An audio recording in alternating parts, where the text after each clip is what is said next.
Going.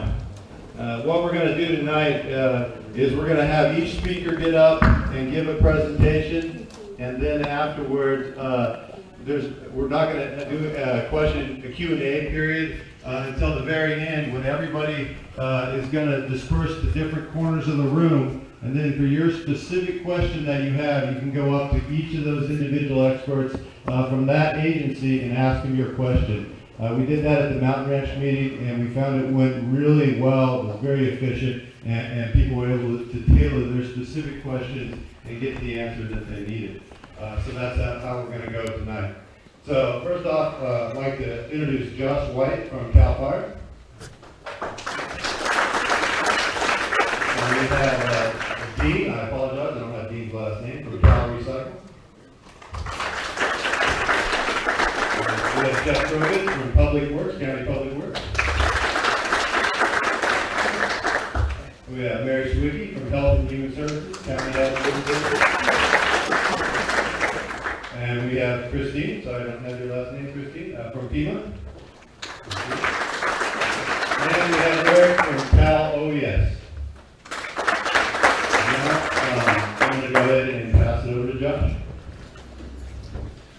All right, good evening, everybody. My name is Josh White. I'm the unit chief for Tuolumne Calaveras unit. So we're going to talk a little bit about how the fire started and the fire progression throughout the first 72 hours specifically, and then we'll talk about some of that. But I just really wish that this rain had come 72 hours, 3 weeks ago, right? Where was this when we needed it? So before I get started on what the fire did, I want to be able to put it all into context for everybody. I know it's not new to anybody, and you've been hearing about this 4-year drought. But this drought has left our fuels incredibly dry. And when I say that, I don't mean it in just the regular run-of-the-mill terms. We are seeing fuel moistures, and that's the amount of moisture that's inside of the vegetative debris. We're seeing that those fuel moistures at critically low levels. And then the live fuel moistures, those green trees that are out there, we measure the fuel moisture in those as well, and those are at critically low levels. And it's just almost to an unprecedented level. It's very similar to what we saw during the Rim Fire of 2013, and then the King Fire of 2014. And what that equates to is how hot the fire is going to burn. So imagine a relatively soggy log, and you're trying to start a fire, and you finally get it to start to burn, and it's just not putting out any heat. Compared to a kiln-dried log that is sitting there and you light it on fire and it starts burning really hot and really rapidly, that's the energy release component. And so we take all these different measurements of the fuel and the weather and everything that's going on in the environment, we call it the fire environment, and we come up with the energy release component. The ERCs are incredibly high right now, and like I said, very similar to what we saw during the Rim Fire. That energy release, and everybody that saw the fire, you saw that plume going up into the sky, just that giant chimney, hot, superheated gases that are going up into the sky. Inside of that are hot embers, and those hot embers are continuing to burn because it's superheated gases. It's staying very, very hot. And then as it hits the wind or it gets laid over into a different direction, those embers fall out of the sky and get burned into the dry vegetation, and then we have spot fires. So I'm going to be talking a little bit about that as we talk about what transpired Wednesday afternoon. Fire started over in Amador County. CAL FIRE initiated an initial attack response to that fire. It was an Amador El Dorado unit, and that's why it had what we refer to as an ADU number. This whole time it's been under the Amador El Dorado unit, even though ultimately it burned mostly in Calaveras. So Amador El Dorado, we, from Calaveras side, we sent initial attack resources to assist Amador County in fighting that fire. They were making relatively good initial attack progress. Everything was going really well. What we had was some diurnal winds, and the diurnal winds follow the canyons. And so just as the sun started to set, those diurnal winds stopped. And what took over was a light north wind that had been there the whole time, but because of the diurnal wind, we weren't getting any spot fires to the south. Without the diurnal wind, those spot fires, those ember casts, then came across the Mokelumne River. So that's when we got the spot fires. That's when we started our evacuations on the Calaveras side, and we had the air tankers start taking action and making the drops all on the south side of the fire. So what we also saw throughout those, so remember, go back 3 weeks. I know it's kind of hard. We're wearing some sweatshirts and some jackets tonight, but remember 3 weeks ago, we had those near record temperatures. So it was incredibly hot, incredibly dry. The humidity was down into the single digits. We saw active fire that night, similar to what we see during the day. Now, when fire burns at night, normally we're able to take a very strong, aggressive firefighting action against the fire when it burns at night, because usually the humidity comes up, the temperature goes down, the fire activity slows down, and we're able to take more of a direct attack action on that fire. This wasn't the case Wednesday night. It burned that night like it does during the day. So we had to take more defensive posture. We had to be making notifications for evacuations. We were assisting people in their evacuations, and that continued through the next day. Thursday morning, we had already ordered up an incident management team. So you may have heard of Incident Management Team 1, and those of you that have seen in the news and everything, they're usually the ones wearing the red baseball caps around base cap. It's about 50 to 65 people that come from throughout the state, and they help us out. When we know that we have an incident that we can no longer handle with local resources, we need an incident management team to come in and manage the fire for us, help bring in just a group of people that are specialists in everything that they do, and come in, take over the command of the fire, and then we start, well, before they even come in, we started ordering additional resources for the next day. So they took command of the fire on Thursday at about 11 a.m. The fire had already jumped Highway 26.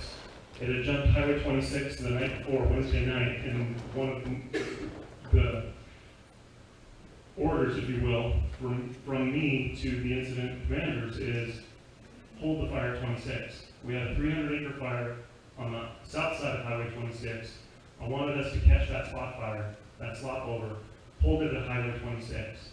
The way that fire was burning Wednesday night, that just wasn't happening, so the fire continued to burn. For the next 48 hours, we saw significant fire growth. So for those of you that can see this color coding, this darker blue right here is Wednesday. This lighter blue is the way the fire burned on Thursday. And then this green is the way that the fire burned on Friday. So you can see that the first 72 hours of this fire was incredible fire growth. We can only liken it to what we see during Santa Ana wind events in Southern California. This fire was spotting way out ahead of itself, about a mile out. So the spot fires are a mile ahead of the main head of the fire.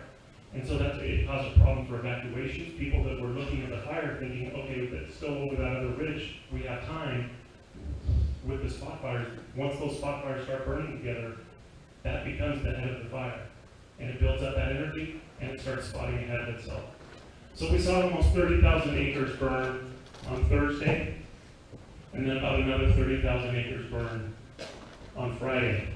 Friday afternoon, the wind started to slow down a little bit. The humidity just started to creep up just a little tiny bit, and that's when we were able to get ahead of this fire. We did a burning operation on Frico City Road, and were able to catch the fire over on the south side. So I'll point up here at this map. Down here on Frico City Road, and we were able to wrap it around.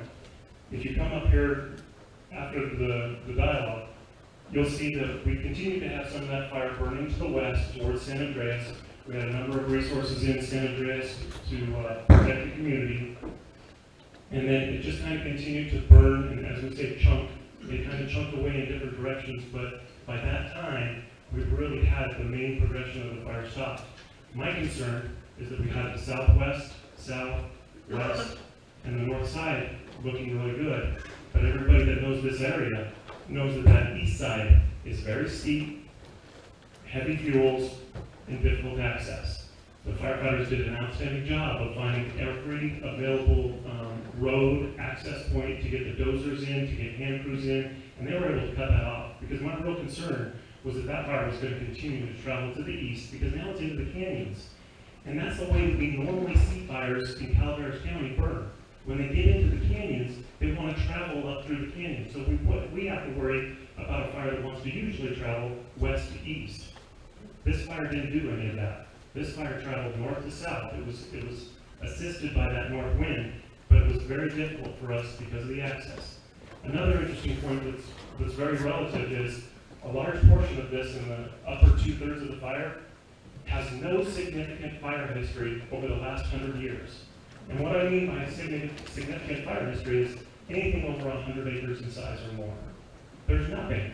This fire burned down into the Leonard fire and down into the old mulch. And so we had some containment lines from those old fires. We actually brought back some of our retirees to start scouting and telling us where did you put in the line. I see one case in particular that we were picking on a lot. But we wanted to try to get some of that historical information as much as possible because we can reuse those lines. And if something didn't work for them then, it may not work for us now, so we tried to learn from that as well. But we were able to hold it south at frequency, we were able to get that east side. And then one of our largest concerns is a number of unburned pockets of fuel, of vegetation inside the fire. So we refer to those as islands. We have a lot of islands inside of the fire that never burn. Inside of those islands are a number of different homes. So we've spent an enormous amount of time and resources to make sure that we're getting all of those smokes put out inside of the burn area so that we don't have to worry about something rekindling and burning another house down. So we actually have more fire perimeter inside the fire around those islands than we did around the entire fire itself. Over 106 miles of hose was put in around the perimeter of this fire. So as I was saying before, it's not something that I take lightly, but when I use the term epic, this was an epic fire for us. It burned unlike any other fire in the past, and the amount of land that was able to burn in such short periods was absolutely astounding. It really outpaced us for the first 72 hours. It was very difficult for us to catch for that first 72 hours. We were continuing to order resources. We had over 18 air tankers in. For those of you, how many remember the inversion that settled in? We had an inversion come in, that kind of hampered down the smoke, and that grounded our air fleet. We couldn't fly during the inversion because of the visibility. But that helped us actually, because that brings up the humidity, lowers the temperature, and we're able to take more direct action on the fire. So, as was mentioned before, if you have any questions, I'll be over here after the dialogue. If anybody has any questions about the fire side of things, I'll be over here by the mass. Thank you very much.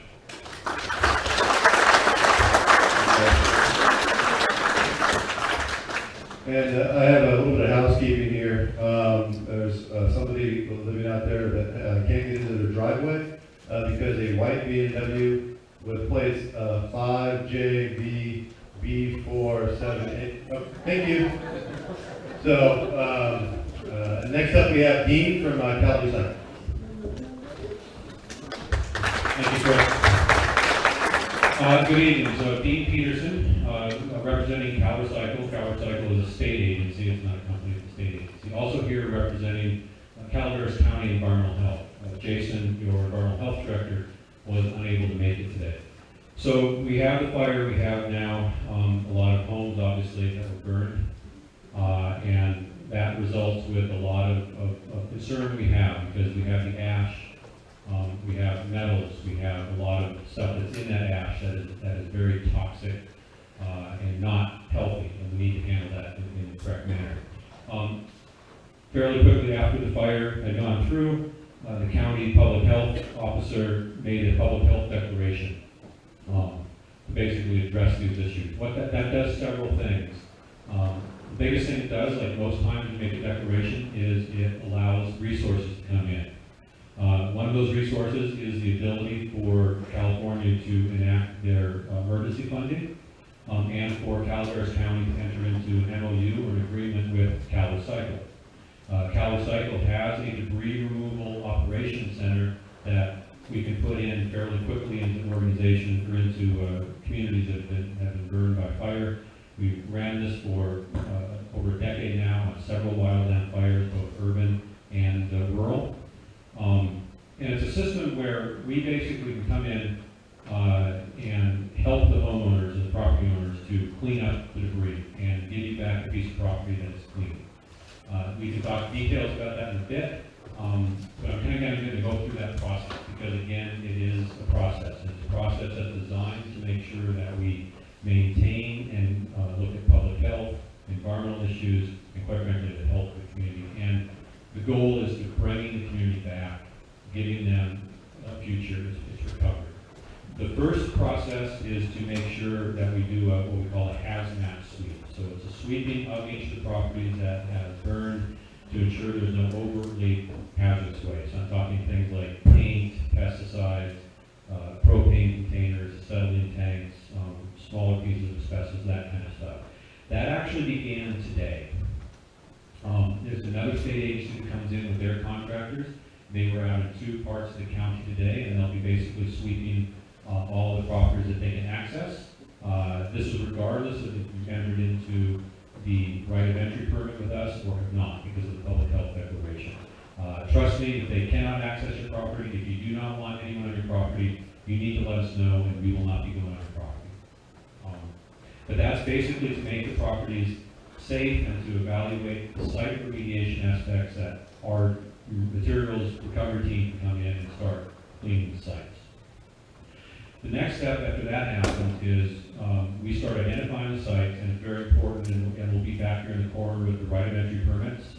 We had over 500 properties that have permit structures on them. I believe we're now up to almost 300 properties that have signed up. Is that about right?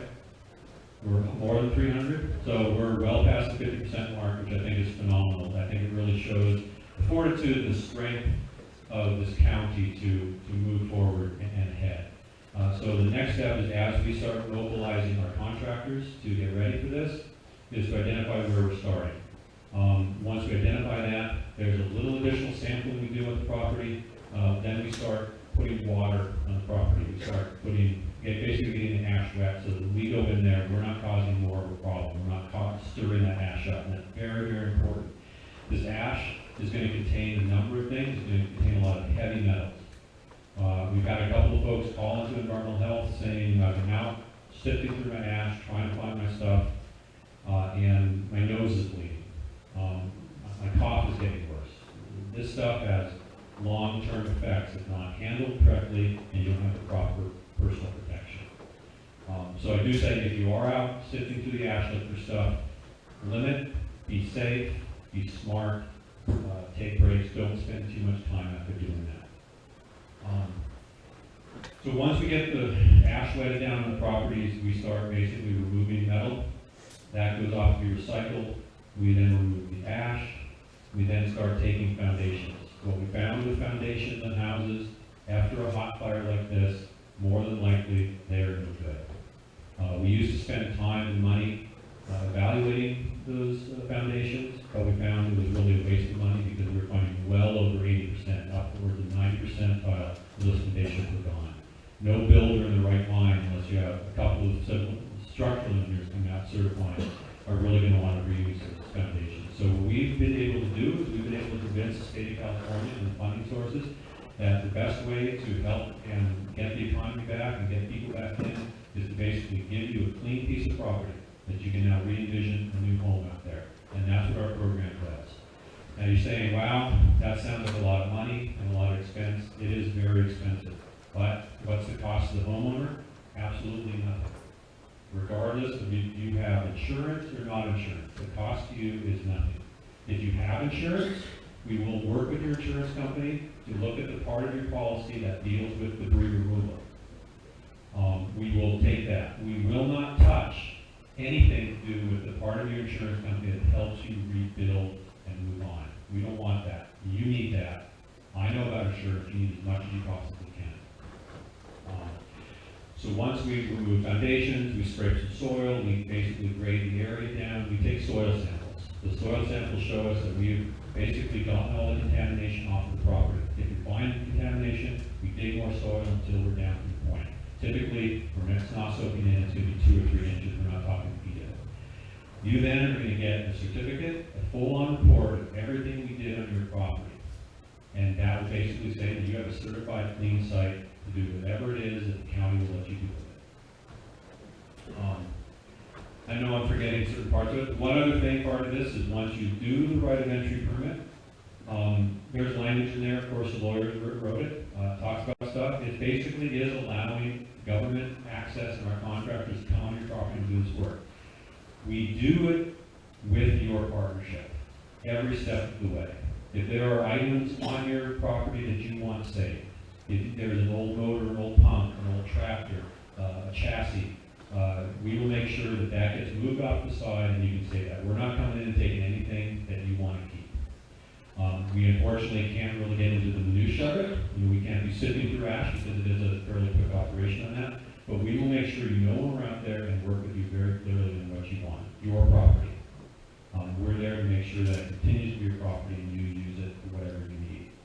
Now, you may not want the government on your property. I understand that. You may not want a contractor on your property. You can go through the process with another contractor. You can do it yourself. However, the county will still be holding you to the same standards that we're being held to by the state of California. So there will be the requirement for work plans. This ash cannot simply go to your local landfill or down to Cal Waste. It needs to go to a special landfill. So you have transportation issues. You need to make sure that the material is wetted down properly, so it's not running off the property. You don't just dump water on it, with special nozzles that go onto it. You need to make sure that material is covered when it's going down the roadway, so you're not blowing it off on your neighbor's property. So there's a lot of steps and processes. It may sound simple to get in there and clean it up, but it's not this material. It is very toxic. The county is in the process of putting together what we call a self-certification program. So if you do choose to go down the path of doing it yourself without headache, or with a contractor, there will be a self-certification program. You will need to basically provide the county a full work plan and assuring the county, and they will be doing spot checks on it to make sure that the work is going on. Because we really don't want these trucks going down and recontaminating or contaminating more areas. And it's really a public health issue. The program that we have, our guarantee is that we will give you the packet piece of property that a 3-year-old can walk on. So it is safe, it is clean. We have tons of experience doing this, unfortunately, in California, and it's going to continue. Right now, in California, we have 4 of these operations going underway. We have this and Lake County, which are the 2 biggest ones. Both are basically 70,000 acres of spread out areas. Lake County has whole communities and towns that we're permitted now. There's Trinity County, which is ongoing now, and then we have Rocky Fire Complex, which is up also near Lake County. So the state's resources are incredibly thin right now. We would love to send the entire 18 down here, but we got some 18 here, we got some 18 there, we got, so we're pulling resources the best we can, and that's where we are. As far as timing for it, so the ball is rolling. I said we have over 300 property owners that have been entrusted us to take care of this and work with them in partnership. I'm truly hoping that we start actual debris removal on our first property by Monday after this next. That'd be, machinery's out there working. As is typical, we like to start off a little slow to make sure we get some winds out there. We get comfortable with the roads. You're going to see a lot of our trucks out there. We're going to cause traffic. I'm sorry, it's going to have to happen. We'll be notifying that. We'll be getting websites, we're getting information out as much as we can. As we start getting areas clean, we're then going to start spreading to other parts of the county. I've been promised that as soon as the Trinity County debris removal is complete, I'm going to be able to get their resources there. At some point, once our resources start getting to the point where I can release some of them, we will then be going to Lake County to help Lake County. So we have a big job ahead of us. We can only do it with the assistance and help and cooperation of the community. And I know there's questions. You need to ask questions because it's a big decision. It's not simply signing something. We're not asking to do that.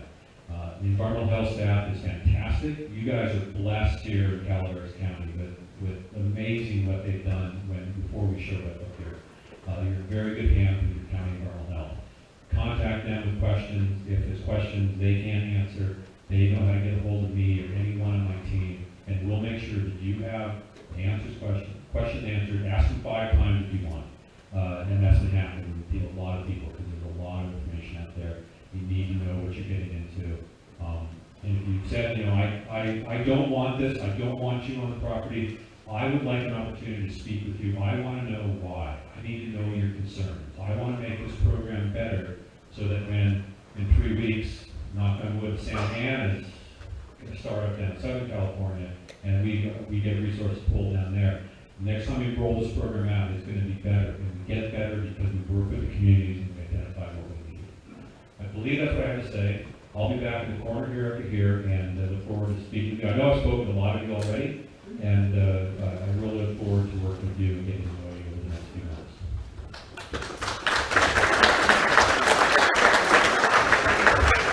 Thank you, Dean. That was really informative. So he'll be around to ask questions, so track him down and make sure he answers your questions.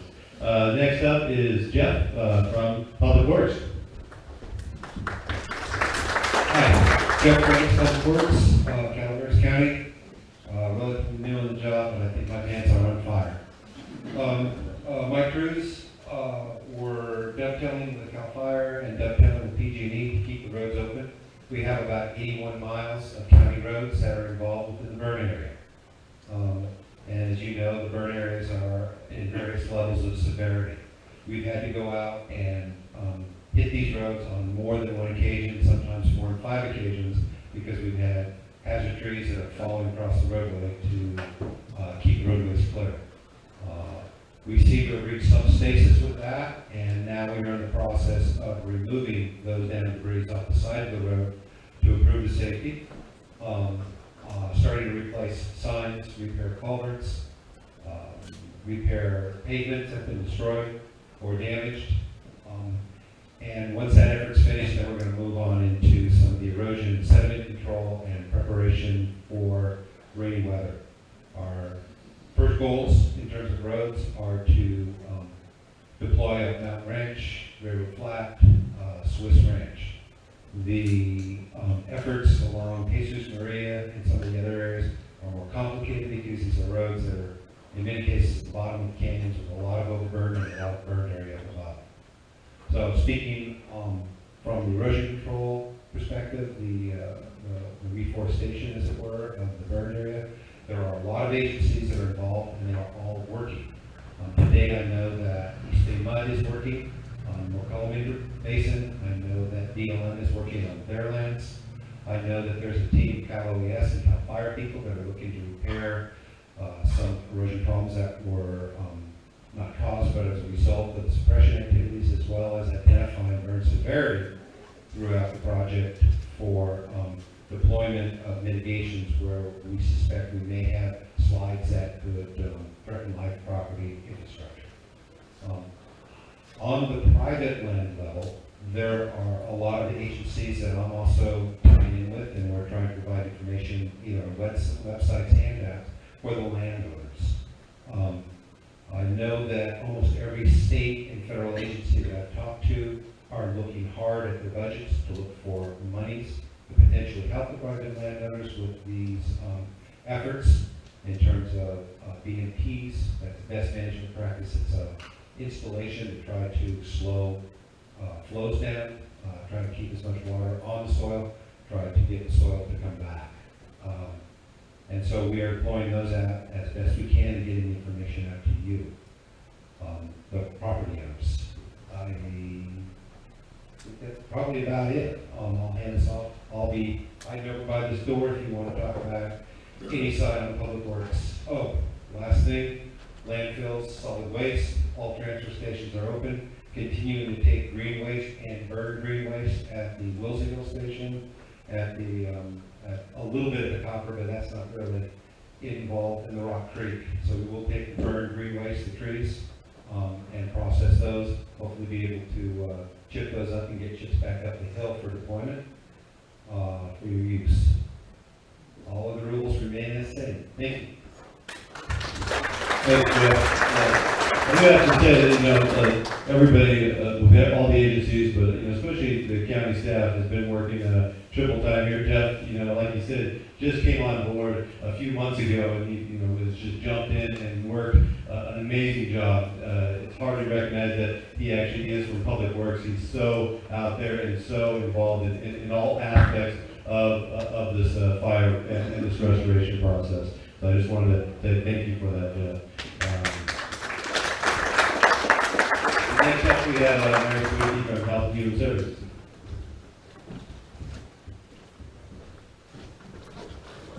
Thank you, and I'll make sure that my first job is to make sure that Jeff doesn't leave outside this side door. I know that trick, Jeff. Good evening.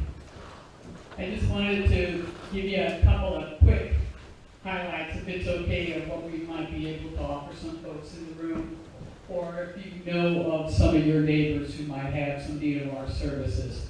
First one is I just want to let you know under the human service side, I put it back there because everybody every once in a while needs a little resource book. These books are really good. They have a whole variety of services from our community in these books. They're not just for folks of one income level. They're good for every service in our community, so you might want to take a look at that.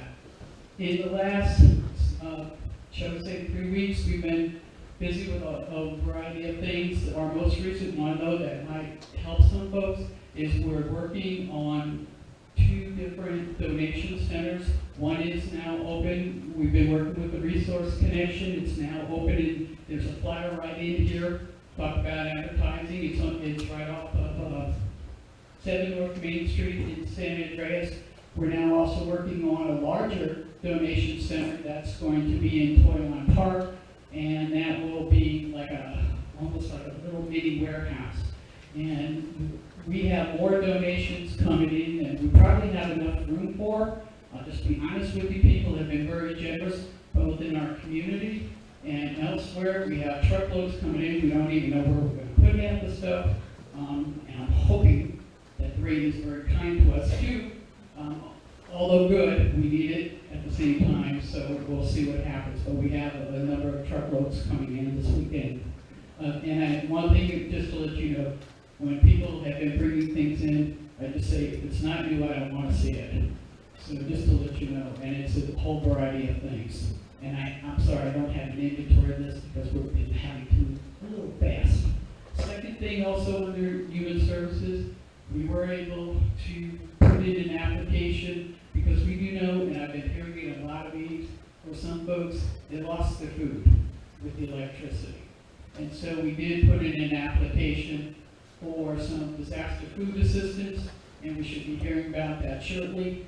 If we get it, which we're pretty sure we're going to be able to get it, we'll put it on our website on the county, and I'm hoping some of you have electricity, or at least a cell phone where you can take a look at that. And then I understand if it's correct, we'll have like 5 days and we'll do a real quick application for that for anybody who might be interested. And I believe you should be able to apply through the computer, correct? Suzette back there is she knows more about this stuff than I'll ever know because I don't ever want to know this stuff. You always have to have somebody who's really smart, right? Then the other side is just also to let you know, under Veteran Services, our Veteran Service rep is back. She was just like a lot of folks, an evacuee, but she is working full-time. She's taking, and for those who can't come in, she's going out, just to let you know. So if somebody can't come in and you know that they need some help and assistance, she'll go out to them. I think she went to half the county yesterday, just going from anywhere from Copper all the way up to West Point. Just give her a call, and we'll make sure that people get, whatever type of assistance that they need. I know she's been helping some folks. They lost their documents. That's a pretty common thing, especially if you're in the middle of a table or anything. So please know that we have that as well. Then, let's be honest, another part of Health and Human Services, and I'm sorry, I have a third of the county government, probably because they don't want to pay anybody. Sorry, Supervisor Wright, but it's true. I also have behavioral health, which is the mental health folks, and substance abuse. We all know that right now. This was a pretty traumatic event for a lot of folks. And there are folks who are getting depressed. Why do I know that? Because we're getting a lot of calls about folks who are in the room hey, I got impressed, just even getting and being with folks, hearing the stories. It's really hard when you have to hear all day long and talk to folks, because I feel for all folks who have lost their homes, who have had lost their animals. And you hear that over and over, and you just grieve for it, folks. It's a really rough thing. We do have services. I just want to let you know that. And right now, I'm holding my own deputy director speak to fire that we get services out to the community, that we're not going to sit in the office. Because I think that's crazy. So he is working on that. That also will be shortly also on the website. And look in the booklet, there's another list. Those are our outstations. We're going to be using those. And right now, the ones that are for this district are in West Point, Railroad Flat, and Mountain Ranch. And if that doesn't work, we'll go to folks. Okay, the last thing to let you know is that I have the staff who are also starting with the people who are in the shelters, or who are in the shelters that we are aware of and we have and the list of. And we're going out and we're following up and saying, tell us what happened, is there anything else we can do for you? We've been bringing stuff out and we've been checking on folks. That, you know, we'll talk to them one day, next day truckloads of stuff goes out, or whatever it is that they need, that we know that we can bring to them. And so, you never know what we can do. We don't even know what we can do. We're doing things we never did before. So it doesn't hurt to give us a call, and I'm not saying you're doing it alone. We are very fortunate in our community. We have a ton of agencies. We have a ton of good people that are helping us, and I wish I could list them all, but we're very fortunate. So it doesn't hurt to ask. Thanks very much. Thanks, Eric. Next up, we have Eric from Cal OBS. Thanks, Chris. Good evening, everybody. I'll keep my comments brief. I see a lot of familiar faces that I've seen in San Andreas, Mountain Ranch, and Railroad Flat. So I don't want to give you my whole spiel again. But I want to start by, I'm the regional administrator for Cal OBS, and I'll tell you a little bit kind of what our role is in all of this. But I want to start by acknowledging your county team. We deal with we're dealing with right now with fires in a lot of different communities. And our job at Cal OBS is to support communities, to get you all the resources of state government and on the fire and rescue side, local government, that you need to deal with whatever it is you're dealing with, fire, flood, earthquake, drought. And the county team you've got here is not real deep, but the folks you've got, Mary and Jeff and Jason, who's not here tonight, and several others, absolutely tremendous. And I don't say that because I'm here. It's true. Absolutely tremendous. You guys are a small rural county, but you have some incredibly talented, well-educated, bright, passionate folks who are every day just busting their butts to take care of all of you and your friends and neighbors. So kudos to all of them. It's been a pleasure working with them. Governor's Office of Emergency Services, we've been in the community since day one of this fire. We've got we wear a lot of different hats. We've got a fire and rescue branch that's responsible for getting all of the local government engines you see rolling in when the firefight was going on. They move all of those. We manage the state's mutual aid system for fire and rescue. All the law enforcement officers came up to try to keep your community safe when you were evacuated. Our law enforcement branch does that. And after the fire's out, folks like myself, our regional emergency response and recovery team, we come in to help manage all the, what we call consequence management, all the multitude of things that you're all dealing with, and the county government's working through, from the human issues with the shelters, to the watershed issues, to the debris cleanup. That's our job. So we're going to be here for the long haul. I'm commuting into here every single day, and I've got a team of folks that are living in your community right now. We're going to stay here with our partners from FEMA, who we'll hear from in a moment, for as long as we need to help all of you recover and rebuild, come back even stronger than you were. One of the things I want to talk briefly about is the debris removal program. One of the actions that the governor took very early on was telling our director to get Cal Recycle into this community and begin looking at what it's going to take to clean up. And so we're very fortunate to get Cal Recycle in here. As Dean said, we are stretched thin right now. We're working debris cleanups. Historically, when we've had debris cleanup programs, we're cleaning up one fire in one community. Right now, we've got multiple cleanups going on just because of the nature of the conditions and the fires we've had. It's going to take longer to clean up this community than it's taken to clean up some of the others that we've tackled. But we're going to get it done. We're going to continue to keep you informed throughout the process of the obstacles that we're facing, the challenges, what the timeline looks like, so that you're kept completely informed of what it looks like and how long it's going to take. That is a very key objective of ours, to maintain strong communication while we're here supporting you. But I ask that if you haven't, or if you've got friends and neighbors that haven't looked at the program, please take a good look at it.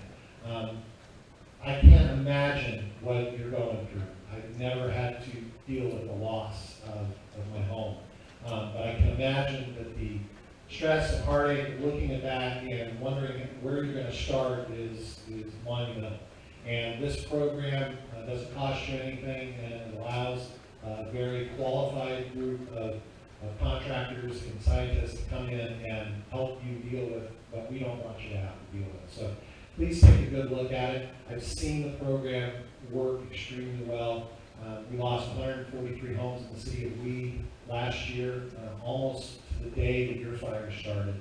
And we were able to get in there and help that community get those sites cleaned up, protect the integrity and health and safety of the individual properties, the whole community, which is critically important. It's not just about your home site, it's about your whole community and doing what's in the best interest of the whole community. So it's a tremendous program.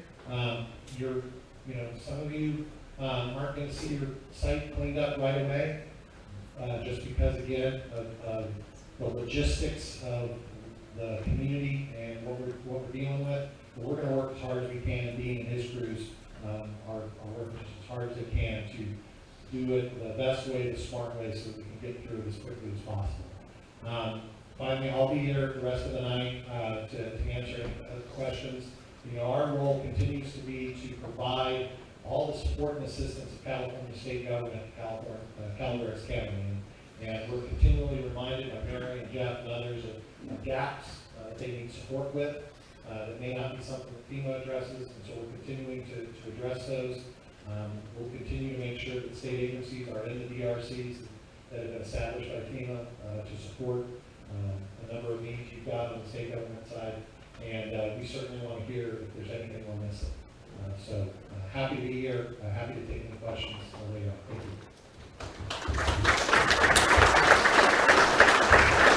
you. So next up we have FEMA with Christine. It's amazing to me that all of these agencies are in our county so quickly, but especially the fact that FEMA has already been here for almost a week now, huh? And so it's going to be very helpful in the long run for us because of how quickly they showed up. And so here's Christine to talk about the program. So good evening, my name is Christine Gorpioni. On behalf of FEMA, I am here to work with your county and Cal OES to deliver services and coordinate for the recovery and return to new normal for this community. So let me share a few of the programs that we've started already. First, the entryway into all federal assistance is through our registration. Registration is the only way to get federal assistance. If you have reported damage or loss to the county, to your insurance, to register with the Red Cross or other groups, this is not registration with FEMA. So you can register with FEMA. First, I have disaster survivor assistance teams outside and in the hotel that are available to register you tonight. If you can't do that, or you know of somebody that's not here and you want to help them to register, they can call 1-800-621-3362, and the registration will happen over the phone. You can also visit, which Eric alluded to, our Disaster Recovery Center, which is in San Andreas at the old county courthouse, 891 Mountain Ranch Road. At that center, survivors can ask any questions. You can check the status of your applications, you can update your applications, and you can learn about additional assistance and receive referrals for volunteer and community. We also have state and small business administration that will also be talking to you with us to give you services and assistance there. The hours of operation, we are open right now 7 days a week, Monday through Friday, 8 to 6 p.m., Saturday, 9 to 4, and Sunday, 12 to 4. Our grants do not count as income. You will not pay additional income taxes. You will not see a reduction in your Social Security or your Medicare or other federal benefits. I do ask that you please be aware of scam artists. FEMA will not call you, and none of our inspectors will ask you for your bank account information, for your Social Security number, for your credit card number. An inspector will not come on your property and ask for this information. You're the one who should be asking the inspector to see his credentials and verify they are authorized to be on your property. Just because you wear a shirt like I do does not authorize you access to your property. Only a FEMA-issued credential will allow you to verify that we are who we say we are.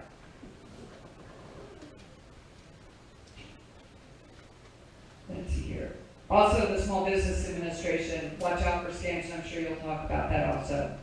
So just thank you for allowing me to share the information with you tonight. Outside are a lot of people wearing blue shirts. The Disaster Survivor Assistance Team is here to assist you and answer your questions. So thank you.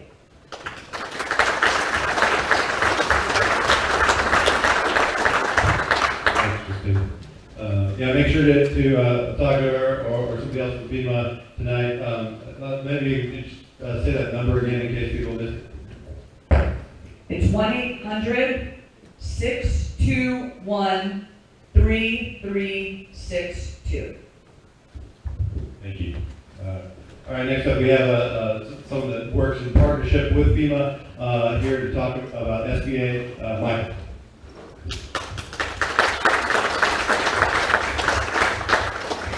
All right, thank you for having me. My name is Michael Flores. I'm the Public Information Officer with Small Business Administration. In disasters such as this, Mary alluded to it, about the grief, about how stressful this is, and that's normal. I've been on quite a few disasters. I think we're up to like 50, somewhere around there. So I've seen communities, both large and small, go through the same exact thing that you're going through. The tragedy of Mother Nature did a disservice. My heart goes out to everyone who's been affected. I just wanted to express that before I talk about the protocol we offer. FEMA, Christine stated to register with FEMA first. That's extremely important. It's critical. So I will echo that as well. Please register with FEMA. After that, in many cases, you'll be pivoted to the Small Business Administration. Even though our name says Small Business Administration, Congress enacted that we provide disaster assistance loans to help people rebuild in cases such as this. So we provide assistance to homeowners, renters, and businesses.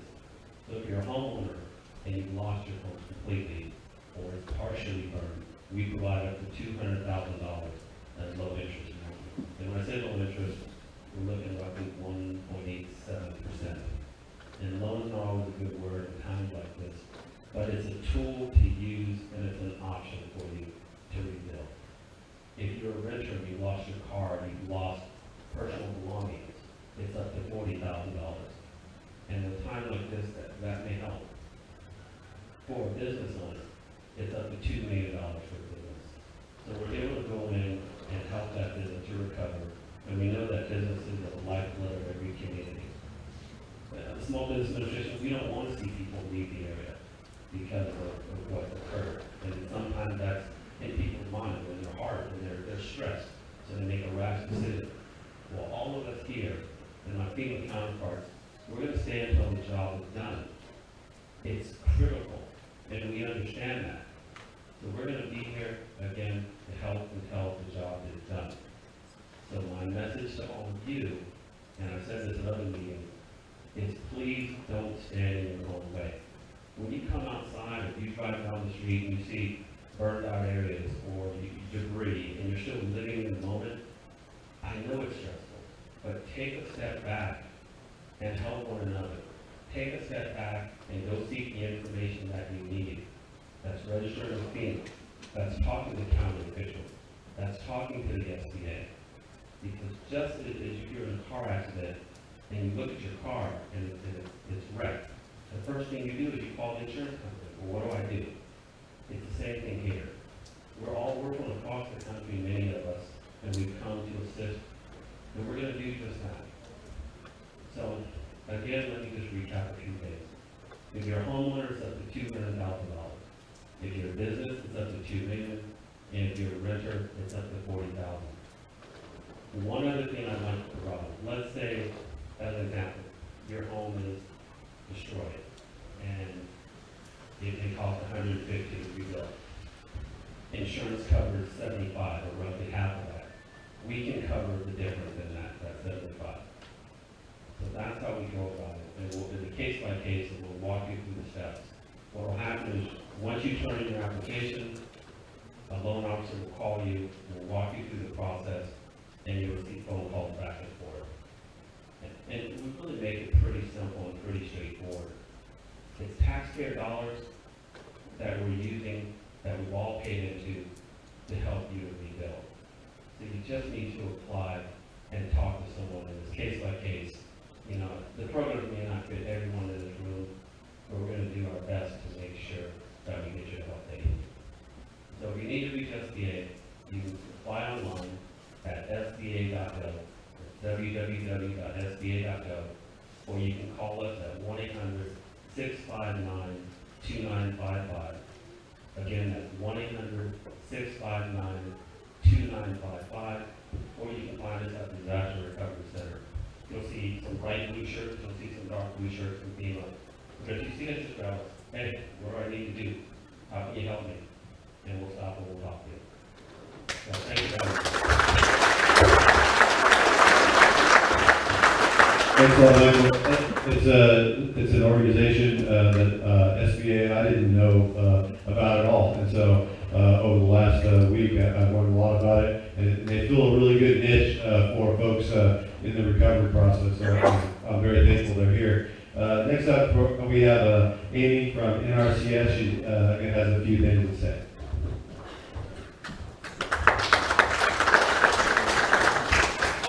Thank you, Chris. I'm with the U.S. Department of Ag, the National Resource Conservation Service, and we work with private landowners, usually farmers and ranchers with larger acreages, to implement the best management practices that Jeff talked about. Is definitely a possibility. We have technical assistance.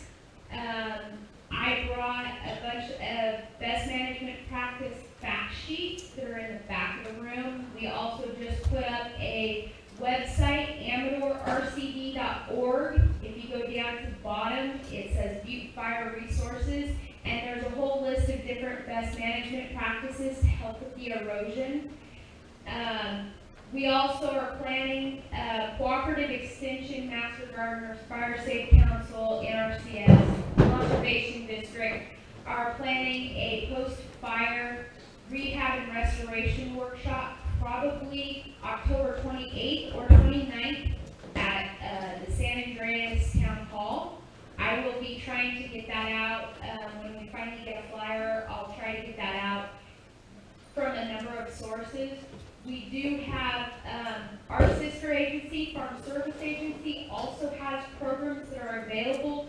So if you had rangeland, if you have fences that were burned, if you have livestock loss, a whole multitude of things, see us.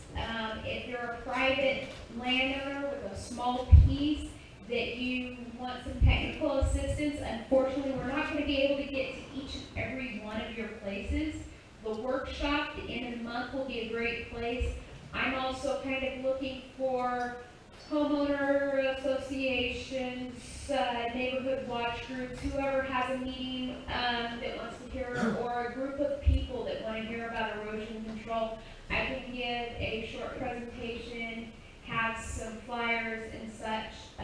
Just let me know. I have a stack of cards in the back of the room.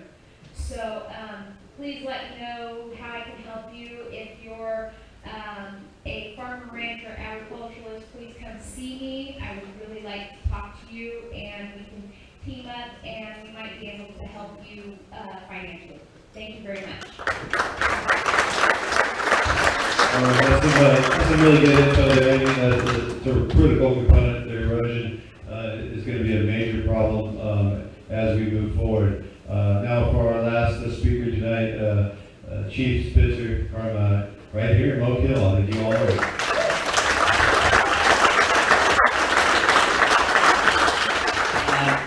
This evening is about recovery. These are all the agencies who are here to help us after the fire. But I wanted to take a few minutes, maybe just a minute or two, to thank some of the people who helped us during the fire. I particularly want to thank CAL FIRE. Their strike teams, their aircraft, and their entities and their crews did the lion's work. We deployed to Boston, Yale. Our engines and our firefighters went to Boston, Yale. That fire went by us like a freight train. It was CAL FIRE and their people that really saved us. I also want to thank, in particular, retired Battalion Chief Cam Todd. He found a grant several years ago, and he spearheaded the implementation of that grant. And he put in the fuel break on the north side of Mokelumne Hill. It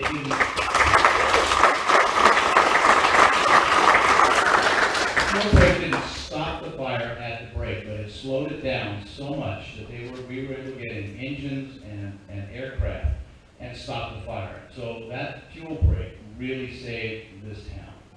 Now, we lost a lot of our neighbors on Highway 26 and on Jesus Murray Road, and I don't want to forget them. We were lucky, and they were not, and we need to keep them in our thoughts and prayers, and we also need to do whatever we can to help them. I also wanted to thank the community, because when the power went out, we moved into the fire station, and we operated out of there 24 hours a day for over a week, and the community brought us so much food that we couldn't eat it, and we ended up taking it out and finding people who did need it. There were a lot of hungry people out there for many days.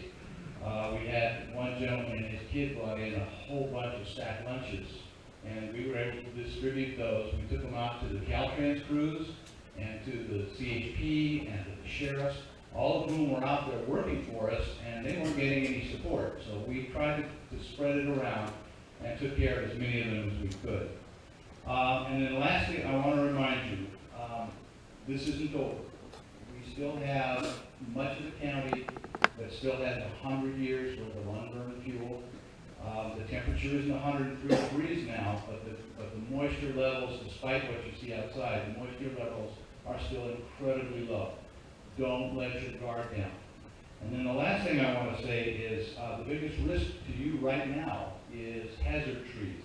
Oak trees tend to burn at the base, and they'll still be standing, but there's only a little bit holding them up, and it doesn't take much to bring them down. So you need to keep your eyes, we say in the fire service, you need to keep your head on a swivel. Watch those trees. Try to stay away from anything that looks at all risky. I don't want to have to come out to your house and cut a tree off with you. So keep your eyes open, please, and don't take any chances with fire.